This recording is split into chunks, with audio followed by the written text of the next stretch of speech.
So, as you may or may not be aware, the far right are sweeping across Europe, winning victories in many different countries, and this is terrifying and evil, and I disavow. Okay, but I thought it might be interesting for us to take a look at what's happening in Europe, have a look at where certain parties are being successful and why they're being successful, and what we in Britain can learn from their examples. So first of all, in Austria, recently the Freedom Party, led by Herbert Kickl, very good man, came first in the general election on the 19th of September, winning just shy of 30% of the vote. In Germany, the AfD, of course, as I'm sure you've covered a lot, Andreas Kalbitz here in the Brandenburg state election won 23 seats, 38 in Saxony and 22 in Thuringen. France, the National Rally, led by Jordan Bardella and Marine Le Pen, won the European Parliament elections in a landslide with 31.4% of the votes, causing Macron to announce a snap election to try and garner more support for him and his party.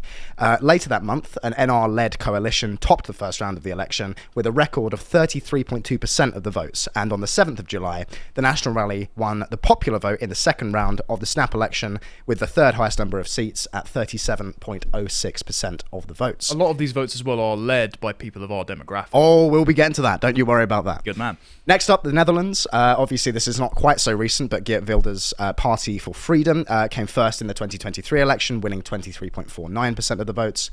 And Hungary, again, not a recent thing, but more of an ongoing force in European politics, led by the Fidesz party, headed by Viktor Orban, is essentially acting as a model for right-wing parties across Europe and what they should be doing. And the interesting thing about Hungary, I'm going to speak a little bit more about Hungary here, is that we were in Hungary earlier this year together, and we How were romantic. Oh, it was. Yeah, very, very. It was a nice little getaway. Yeah, we walked along the Danube holding hands. You walked along the border wall together, Yeah. pushing out migrants. Yeah, and we looked into the sunset and we thought, if only people knew how good things could be. Don't worry, we burned a pride flag to make sure it's not gay. Indeed, yes. But we were at an event called MCC Fest, which was put on by an organisation called the Matthias Corvinus Collegium, which styles itself as a kind of, it's almost like a university, a think tank. But the point is, MCC is woven into the government. They receive funding from the government. They're deeply embedded with the government. And so what you should sort of take from that is essentially in Hungary, what they have is what we have in Britain, but in Britain it's left-wing, where we have this vast network of NGOs, think tanks, media outlets, industrial complex. entertainment, all of which are interlinked. It's like in Blade Runner, interlinked. And form this kind of absolutely towering, incomprehensibly complex system that seems to exist to act against the interests of the British people. But in Hungary, it's the inverse. They have this vast, incomprehensibly complex network of based right-wing organisations like MCC who are acting in the interest of the Hungarian people. And this, I think, is, again, as I say, a model to follow. Well, there were a lot of young people in the crowd as well. Oh, yeah. And the main message of Fidesz and MCC in that is be proud to be Hungarian, have more children, be wholesome, and so it's an explicitly right-wing pro-family message, and it's attracting lots of young people, not just to go to concerts and socialize, but because they're actually interested in upholding the values and the heritage and the history of their country. So it's possible. And the great thing about MCC Fest was by day, it was a 3-day event. By day, it was a politics, culture, philosophy kind of conference with various different panels talking about various different issues. You spoke on one, Matt Goodwin spoke on one, various others. And then by night, it turned into this, which was basically like a music festival. And it was great. Like the music was fantastic. The vibes were good, all the rest of it. Again, if only we knew how good things could possibly be. Which brings us on to the Patriots for Europe group, which is a right-wing group in the European Parliament led by Viktor Orban, and it's involved in it is Herbert Kickl of the Freedom Party of Austria, Giorgia Meloni's Brothers of Italy, various others. There's a bunch of parties involved. The NR, the AfD. Actually, no, the AfD are not involved. That was a mistake. But anyway, the point is they are the based right-wing organisation in Do you know why the Parliament. AfD aren't involved in that? I think, if I recall correctly, it's because of tensions between the AfD and Fidesz, so the Hungarian party, but don't quote me on that, you'll have to look into it. But I just wanted to read out the Patriots for Europe manifesto, if you'll just indulge me. So they say the nations of Europe are at an historic juncture. The European Union wants a dream project rooted in a desire for reconciliation after the destruction caused by 2 world wars and decades of division has turned against Europeans and now pursues interests contrary to the will of the nations, regions and small communities that constitute our European home. Institutions largely unknown to and removed from European citizens, along with strong globalist forces, unelected bureaucrats, lobbies and interest groups with contempt for the voice of the majority and of popular democracy, are planning to replace the nations. With what? A European central state. We believe in a Europe of strong, proud, and independent nations free in their determination to live and cooperate in concord with each other, united through institutions with legitimacy rooted in nations, mandated by and held accountable to the peoples of Europe, sovereign and unwavering in the pursuit of its interests, free from dependencies that obstruct the fulfillment, at home and abroad, of the will of its national communities, committed to peace and dialogue while ready to defend itself against any threat, that safeguards and celebrates its European identity, traditions and customs, the fruits of its Greco-Roman and Judeo-Christian heritage, that cherishes the inherent diversity among its nations, their history and the way of life, while resisting ultimatums to change according to the fashion of the day, that champions real freedoms, fundamental rights and human dignity, while fiercely resisting attempts to limit or redefine these freedoms, competitive, productive, efficient, and proud of its intellectual, scientific, and economic feats as a continent of innovation, excellence, and progress, determined to protect its borders, to stop illegal migration, and to preserve its cultural identity, following the will of the vast majority of European citizens,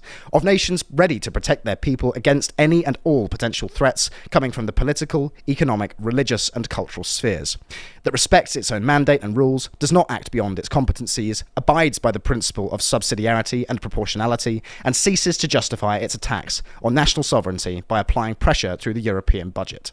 You get the idea. There's a couple more bullet points, but these are our guys. It's very important to note as well that when people hear diversity, obviously, we have a Pavlovian response to that. Indeed. They don't mean capital D diversity, which just means non-white. They're not rewriting sub-Saharans into roaming through the German forests at the times of the Angles and the Saxons. Instead, what they're describing is a alliance of patriotic, perennialist nations that recognize one another, have distinct traditions, that they're not necessarily incompatible in allying against a European superstate project that seeks to homogenize and control them all, but will essentially leave each other alone to police their own internal border. Yes, appreciating the grand tapestry of Europe and for all its beauty. And you know, that does in part come from the diversity of cultures that are there. As you say, this is not the kind of globo-homo version of diversity which views, you know, different sexualities and different skin colors as constituting something, you know, inherently positive. But anyway, I thought it would be interesting for us to look at what all of these parties and organisations have in common so that we can perhaps draw out some principles for winning, for victory in Britain. So first of all is just a cutting-edge digital game for all of them, right? And this is actually part of my day job, so this is something that I personally am very interested in, digital strategy. Jordan Bardella, the president of the National Rally in France, is an absolute master at this. This is his TikTok page, and you might look at that and think, oh, TikTok, cringe. But actually, TikTok is a hugely important force in modern politics. 1 in 4 TikTok users are under 20. TikTok has more Gen Z users than Instagram. The majority of TikTok creators are aged 18 to 24, and 53.4% of TikTok users are female, right? So this is an excellent kind of demographic to tap into. I wonder why Bardella is doing so well with young French. Well, if you look at this example video that I've got here, here we go. If we just play this, we'll only play a bit of it, but you can just get a Philippine avait flavour. 19 ans. Décrite comme douce, discrète et bosseuse, elle était en 3e année de licence d'économie à l'université Paris-Dauphine. C'était aussi une jeune catholique investie chez les scouts. Alors qu'elle allait retrouver sa famille dans les Yvelines We comme can tous les leave that there. You week-ends, get the idea. The point is, what Bardella is doing is, it's a combination. I'll show you the next video as well. Really high quality videos saying things that are just true. So the caption of this video in French, translated to English, was Philippine. This is referring to the Parisian student who was murdered by, I think it was a Moroccan immigrant. Possibly Algerian. Her life was stolen from her by a predator who should not have even been on our soil. How many tragedies will France have to endure before prompting a reaction from our leaders? So he is genuinely speaking truth to power in a well-presented, charismatic, and attractive way. Because you look at him and he looks like an aspirational figure. You know, he's a young guy. He's only 28 years old, Bardella. Young guy, well-dressed, good shape, well-groomed. And I know these things sound so superficial, but they really do matter when winning votes. Because Vibes do matter, especially in a very video-heavy context. This is, you took the words right out of my mouth, and I've made this point before, which is that I would say something like 85% of voters aren't sitting there on their laptop reading through the manifestos of all the various different parties on offer. They're voting based on vibes. And so when you have a guy like Jordan Bardella saying things that even 10 years ago would be quite spicy and ultimately beyond the pale for a mainstream party. That's incredibly powerful. If you move on to the next video, this is one that was picked up by Politico. Tu dois le somme des journalistes de complément d'enquête.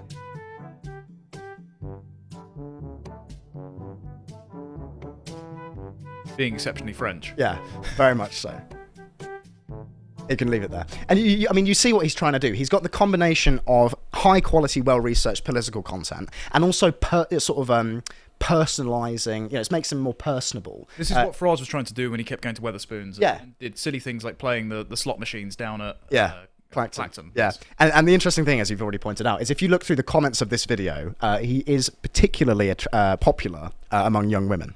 Hey, look, Lads Hour on Lotus Eaters has a large female viewing demographic, so it does work, gents. I thought it was about 5 women. There's quite a few. Okay, more than I estimated. Disproportionate for right-wing politics as well. Well, I suppose so. In Britain, at least. I mean, in France, they seem to have it nailed. That's because they've made immigration a women's safety issue, which needs to be done. Mm-hmm. And the brilliant thing about Bardella, by the way, this isn't in my notes, but it's just a point of interest for me on him, is his 2 main issues, if you listen to him speak and read his speeches. The 2 issues that he focuses on primarily are immigration and environment. Okay? So environment, if you speak to your average young person, someone under 30, who is broadly apolitical, speak to them and say, what are your political beliefs?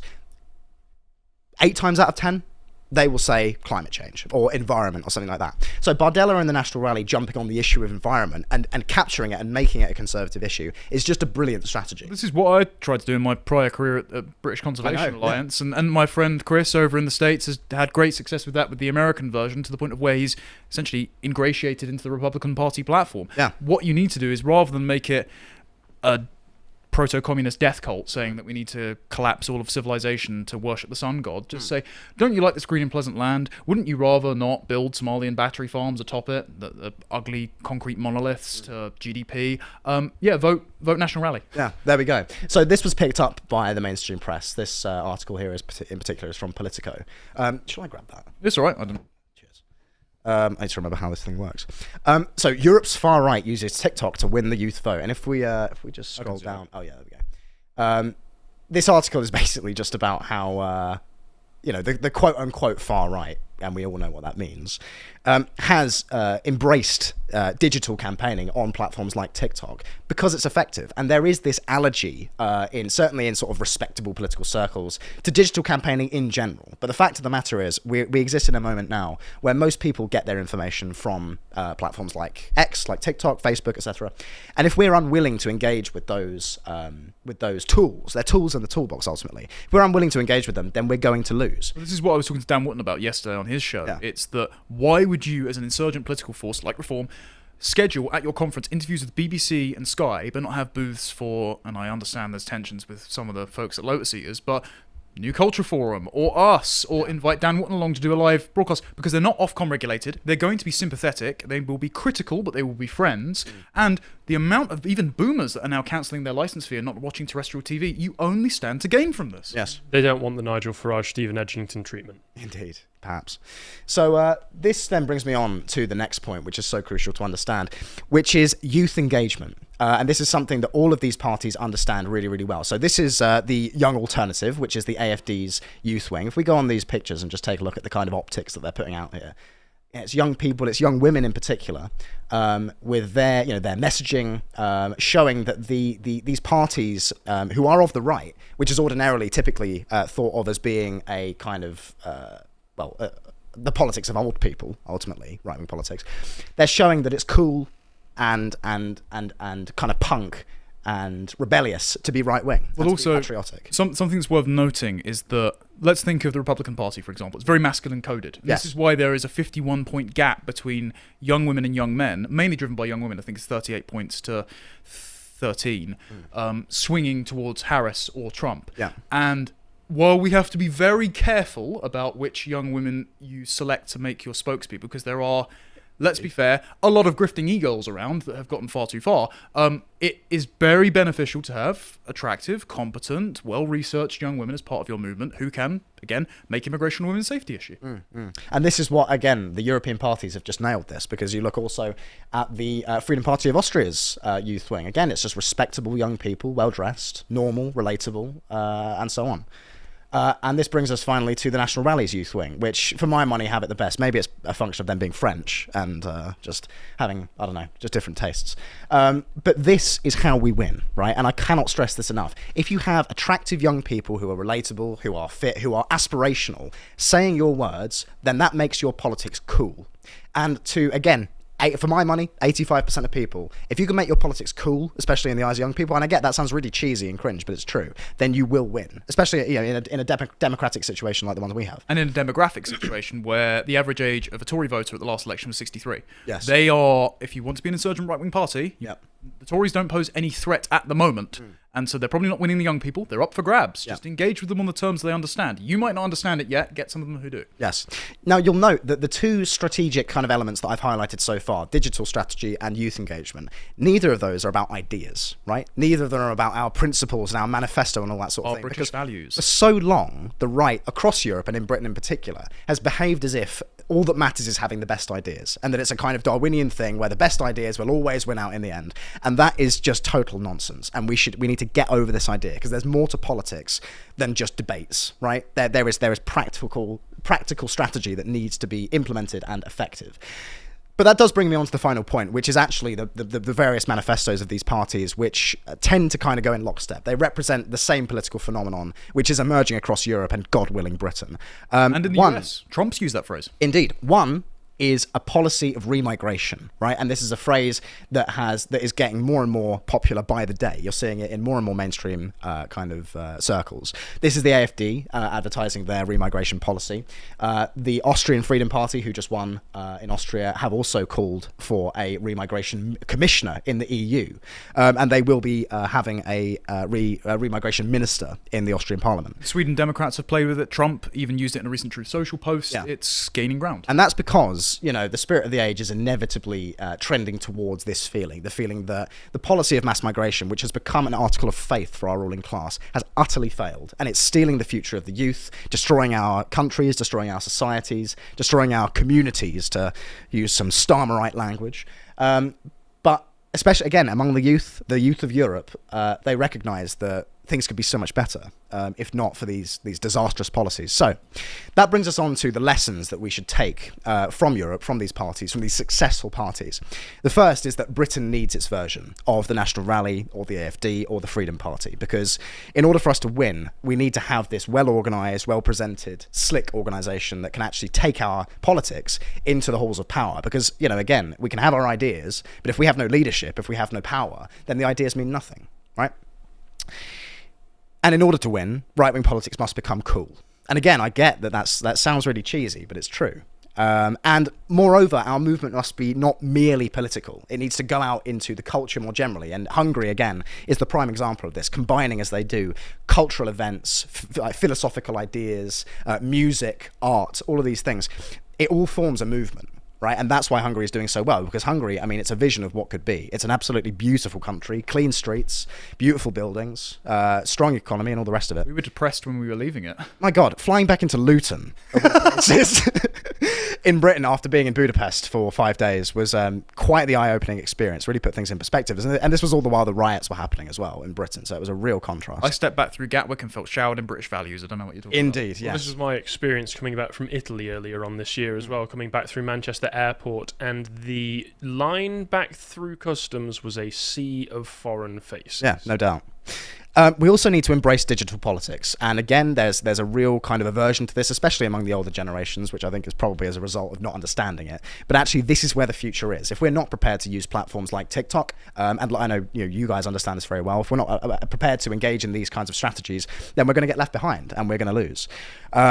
And so this then brings us to the question of reform and whether reform will step up to the plate and be AFD UK, be, National Rally UK. I think they have the potential to be. As you know, I ran a campaign during the general election pushing reform to start a youth wing, which I still firmly believe they should do if they really wish to have any longevity, is to embrace, because we were at the conference, there were a hell of a lot of young people there, especially at our panel. Fringe event, yeah, we had spillover, so we had a few old people sitting down, but when there were no seats left, there were lots of people that were either just at Reform conference or were viewers of this show. Hello, I know some of you put like premium comments as well, so nice to see you, who were just there to ask questions and listen to what we had to say. And we got, frankly, as good a response as some of the main stage speeches. Yeah, and I mean, our Fringe event was by far the best attended of all of them. I know, because I was sitting next to the Fringe event stage for the entire day. But the point is, if Reform are unwilling to embrace and harness that kind of youthful energy that is around their party, one in 10 under 30s voted for Reform at the election. If they're unwilling to do that, then I don't know how they're going to have the kind of longevity that they clearly want. And so I would encourage them to embrace that and to do it in the right way. Because if you put the wrong people in place, sure, it's going to be a disaster. Hey, it doesn't have to be that way. Are you implying that someone in Reform is paying someone to be the respectable face of young Reform, but they couldn't fill a room if they'd actually literally paid all the attendants to be there? Don't know what you mean.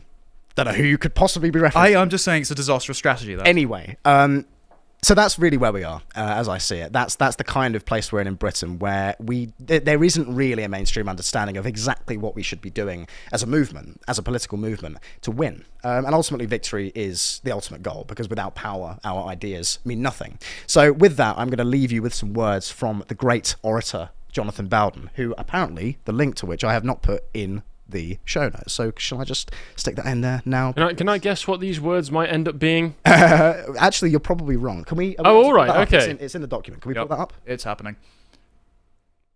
Here we are.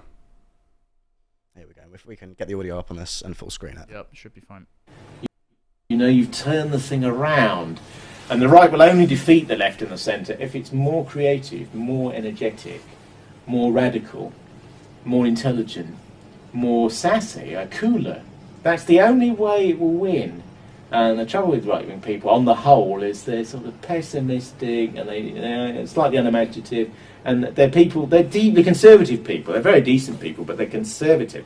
You've got to be more radical than that. And I'm a very conservative person, but I'm also a revolutionary. I think you need the two combined, you see. That's why I call myself a revolutionary conservative. I perhaps wouldn't take Bowden's particular advice on aesthetics there, but I understand the point you're getting at. Indeed. So he was certainly a radical and creative person.